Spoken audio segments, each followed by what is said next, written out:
Қазіргі уақытта түнгі 10-да ұйықтайтын адамдардың саны жоқ деп айтуға болады, потому что көп адамдар түнімен жарғанат сияқты жұмыстардың барлық бөлігін түнге қалдырады. Бұндай адамдар міндетті түрде рилсті соңына дейін тыңдаңыздар, өйткені сіздер өздеріңіздің бауырларыңыздың, өттеріңіздің жұмысын минусқа кіргізіп, өздеріңіздің ағзаларыңыз үшін кредит алып жатқандарыңызды ұмытып кетпеңіздер.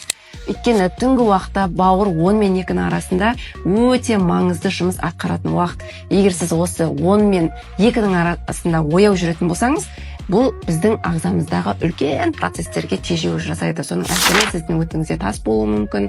Одан бөлек сізде түрлі метаболизмде, яғни зат алмасу процесінде проблемалар болуы мүмкін, жабайы гепатоз болуы мүмкін, және де түрлі өттегі проблемаларға әкелуі мүмкін. Сондықтан бұл проблеманы шешу үшін міндетті түрде түнгі сағат 10-ға дейін ұйықтап қалуды қолға алуымыз керек. Обязательно бұл рилсті түнде ұйықтамайтын достарыңызбен бөлісіңіз.